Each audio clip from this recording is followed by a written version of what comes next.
이 시간은 왕을 아련하라 마태복음 강의 19번째 시간으로 마음이 청결한 자라는 제목으로 말씀을 나누겠습니다.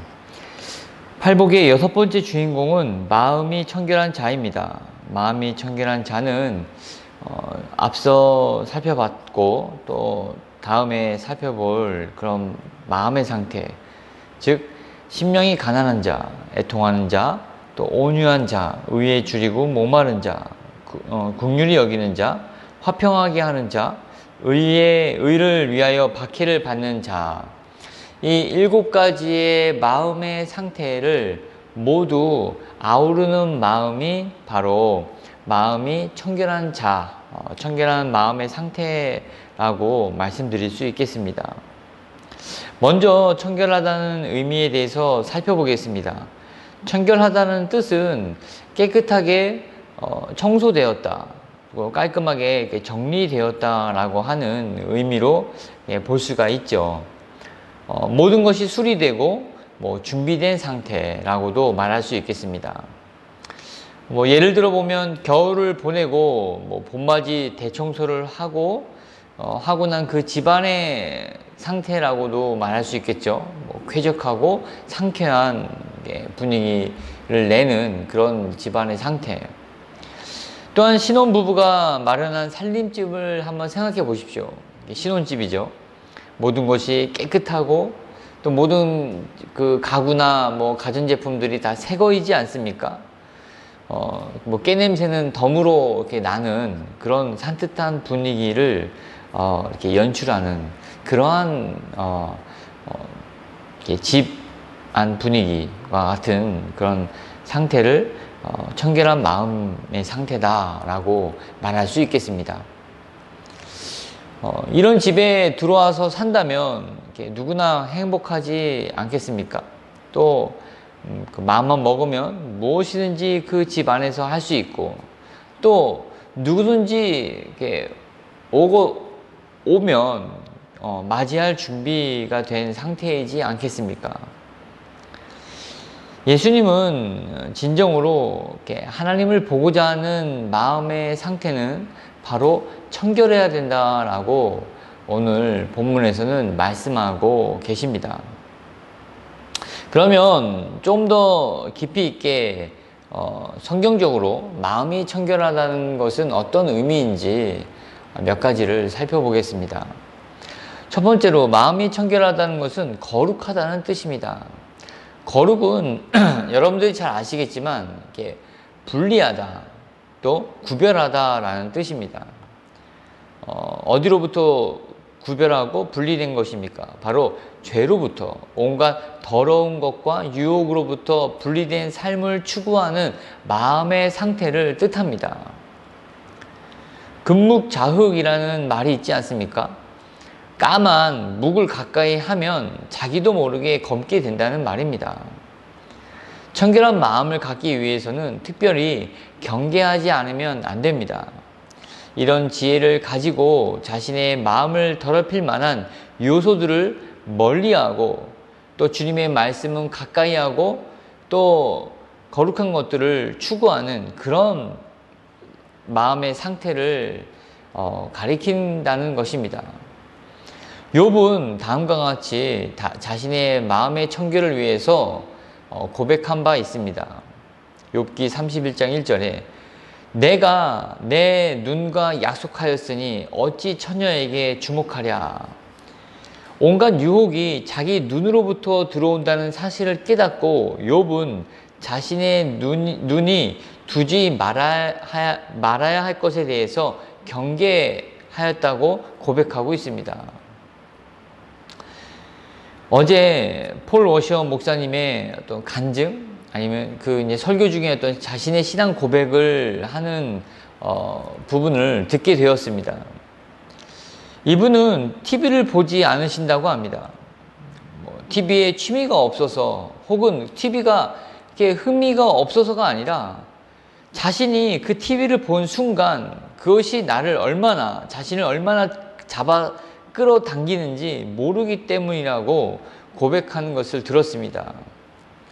그만큼 자신의 약함을 너무나 잘 알 뿐만 아니라 또한 그 쾌락을 추구하고자 하는 그런 악한 마음이 자신 안에 가득 차 있다는 것을 알기 때문에 자신은 TV를 보지 않는다고 말씀하신 것입니다. 마음의 청결을 위해서 애쓰는 모습이 어떠해야 하는지 실제적으로 알 수 있는 그런 신앙 고백이라고 생각됩니다.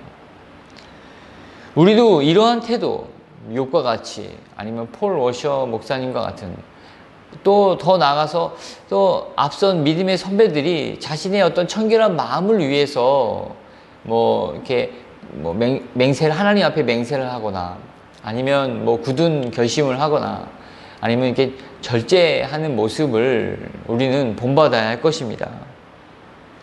또 두 번째로 마음이 청결하다는 것은 악을 씻어버리는 데 있습니다.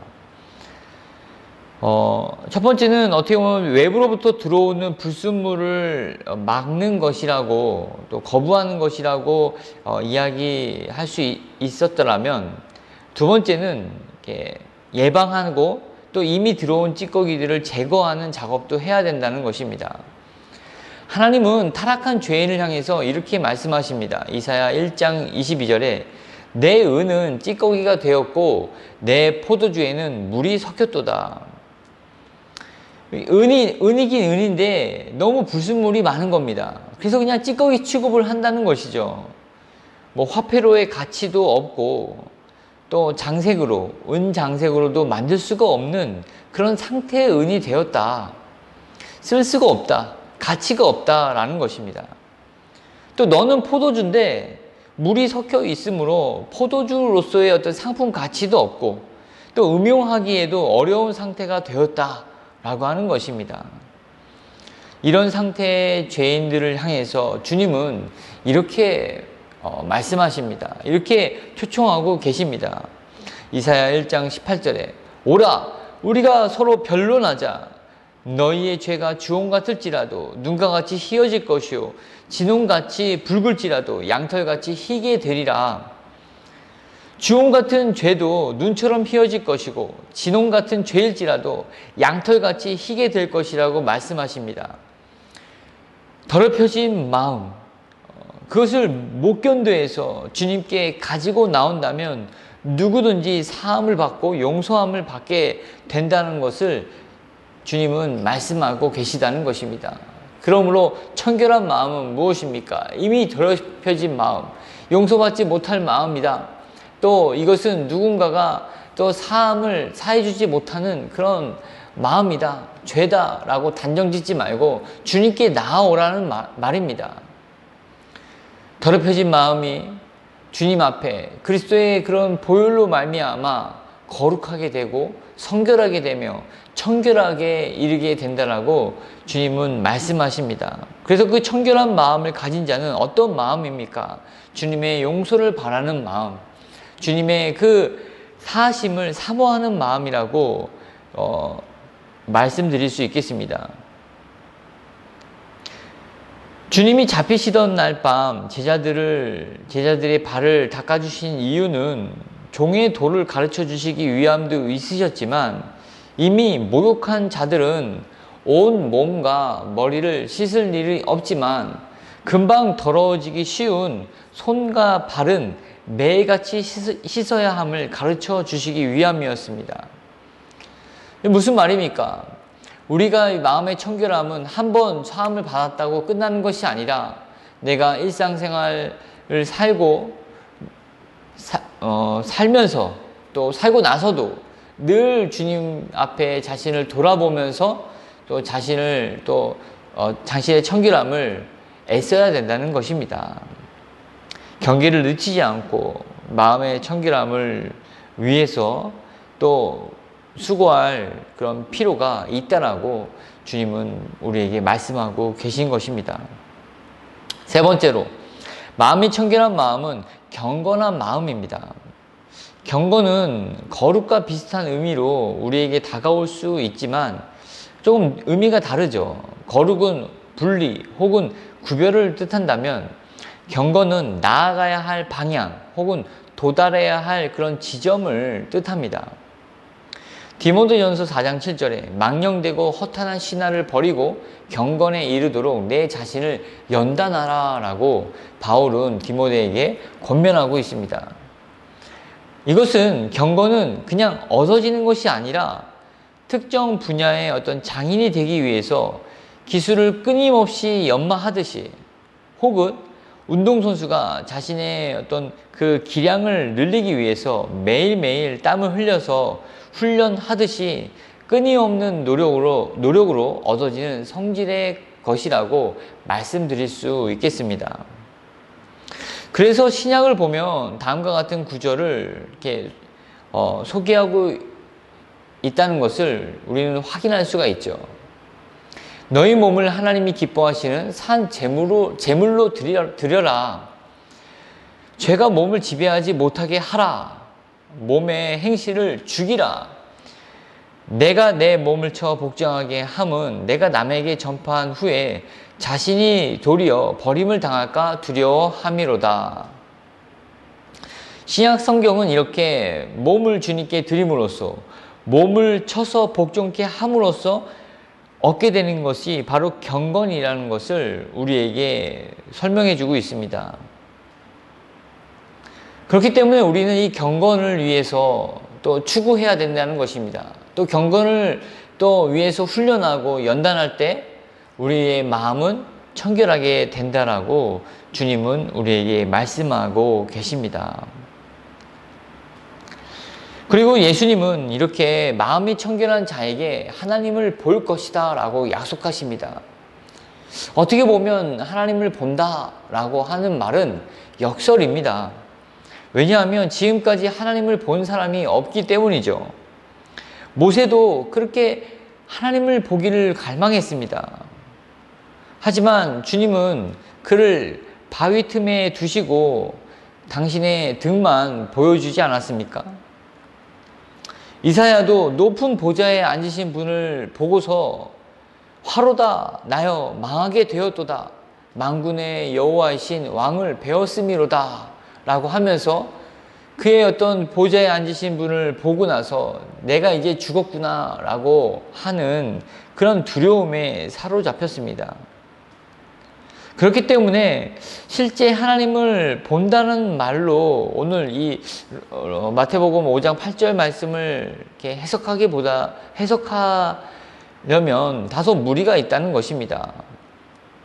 그렇다면 예수님은 어떤 의미에서 이 하나님을 볼 수 있다라고 말씀하신 것일까요? 가늠할 수 있는 그런 부분에 있어서 두 가지를 말씀할 수 있겠습니다. 첫 번째는 마음이 청결한 자의 심령이 성령의 임재가 충만하게 된다는 말씀입니다. 청결한 자의 마음에 성령님께서 충만하게 임재하신다는 것이죠. 성령의 충만한 임재 가운데 하나님을 보게 된다는 말씀입니다. 스데반의 예를 들겠습니다. 사도행전 7장 55절과 56절에 스데반이 성령 충만하여 하늘을 우러러 주목하여 하나님의 영광과 및 예수께서 하나님의 우편에 서신 것을 보고 말하되 보라 하늘이 열리고 인자가 하나님 우편에 서신 것을 보노라 한데, 우리가 가끔 낮은 곳에서 머리를 이렇게 부딪히지 않습니까? 지금 이 스데반은 예수 그리스도를 주인으로 시인하고 그의 어떤 그 모든 유대인의 어떤 과거가 예수 그리스도의 그 예표이며 예수 그리스도를 위한 역사임을 증명하자 사람들의 어떤 그 말을 듣기가 싫어서 돌로 쳐 죽이고 있는 상황입니다. 어떻게 보면 돌로 쳐 맞아가면서 죽어가는 상황이 바로 이 잠깐 말씀드렸던 이 스데반의 상황이라는 것입니다. 그래서 우리가 이게 뭐 문지방이나 뭐 어디 이렇게 낮은 데 들어가다가 이렇게 갑작스럽게 부딪히면 머리가 굉장히 아프지 않습니까? 뭐 어디든지, 뭐 발이든지, 뭐 무릎이든지. 근데 한 번 부딪혀도 그렇게 정신이 잃을 정도로 아픈데 스테반은 뭐 그런 것과는 비교도 안 될 만큼의 고통 속에 있습니다. 돌로 쳐 맞아가면서 죽음을 앞두고 있는 가운데 그는 그런 고통을 초월하면서 그가 보고 있는 것은 자신을 향해서 돌을 던지고 있는 사람이 아니었습니다. 열린 하늘에서 하나님과 그의 우편에 계신 예수 그리스도였다는 것입니다. 누가는 이러한 스데반을 성령 충만하다고 소개하고 있습니다. 성령으로 충만했을 때 스데반은 정말 하나님을 배웠던 것입니다. 또한 하나님의 영광을 보게 된 것입니다. 자기를 향해서 돌을 던지는 수많은 군중들은 안중에도 없었고 오직 열린 하늘을 통해서 하나님의 영광을 보게 된 것입니다. 이러한 성령 충만한 상태의 스데반의 얼굴을 보십시오. 사람들이 다 스데반을 주목하여 보니 그 얼굴이 천사의 얼굴과 같더라. 너무나 놀라운 증언이지 않습니까? 이와 같은 일이 구약에서도 모세에게 일어났습니다. 모세가 그 증거의 두 판을 모세의 손에 들고 시내산에서 내려오니 얼굴 피부에 광채가 나나 깨닫지 못하였더라. 모세가 얼굴 피부에 광채가 남을 보고 그에게 가까이 하기를 두려워하더니 출애굽기 34장 29절 30절 말씀입니다. 성령으로 충만한 사람들은 표정이 다를 뿐만 아니라 얼굴에 빛이 다른 느낌을 줍니다. 광채가 난다는 것입니다. 보는 사람들로 하여금 편안하고 좋은 기분을 갖게 만듭니다.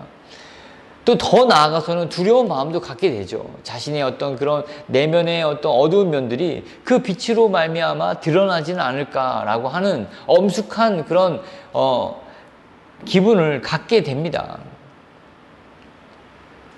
그 사람의 내면에 성령의 빛으로 가득 차 있기 때문입니다. 성령으로 충만하기 때문에 그 사람에게는 오직 하나님을 바라보고 또 예수 그리스도를 바라보는 그런 심령으로 가득 찬 그런 축복으로 나아간다는 것입니다. 누가 말입니까?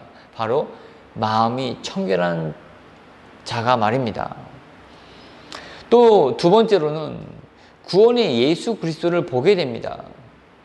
예수 그리스도는 온 인류의 구원자이시며 온 인류의 죄를 자신의 피로 씻으신 분이십니다. 이러한 예수 그리스도를 바로 보게 되고 만나게 된다는 것입니다. 청결한 마음의 사람에게 성령님께서 들어가셔서 그를 결국 예수 그리스도를 보게 하시는 데까지 인도하시고 또 그 입술에 예수 그리스도를 주인으로 시인하고 마음으로 믿어 의에 이르게 한다는 것입니다. 또한 예수 그리스도를 만날 뿐만 아니라 그분과 인격적인 교제를 또 사귐을 갖도록 인도하신다는 것입니다. 우리가 살고 있는 이 대한민국에는 성탄절이 공휴일입니다. 그래서 누구든지 하나님의 아들 예수 그리스도가 이 땅에 오셨다는 사실을 모르는 사람이 없죠. 그리고 또한 성탄절로 하나님의 아들이 이 땅에 오셨음을 아는 것뿐만 아니라 또한 부활절을 통해서도 그분이 죽으시고 장사 지낸 바 되셨다가 사흘 만에 다시 살아나셨다는 것도 이 대한민국의 많은 사람들이 알고 있습니다. 부활절 되면 교회에서 삶은 계란을 한 번쯤은 먹어보지 않습니까? 그러나 우리가 상식적으로 부활절을 알고 성탄절을 안다고 해서 그리스도를 만나게 되는 일은 아닙니다. 다르다는 것입니다. 내가 그를 아는 것과 그를 나의 주인으로 나의 구세주로 입술의 고백을 통해서 구원을 받는 것은 다르다는 것입니다. 성령의 인도하심이 없으면 더 나아가서는 그 마음의 청결함으로 말미암아 그 성령님의 이끌림을 통해서 예수 그리스도를 만나지 않으면 그 구세주를 보지 않으면은 있을 수 없는 일이라는 것입니다. 그래서 마음이 청결한 자는 복이 있나니 하나님을 볼 것이다 라고 하는 것은 정말 하나님을 보게 된다는 것입니다. 바로 성자 하나님이신 예수 그리스도를 보게 된다는 것입니다.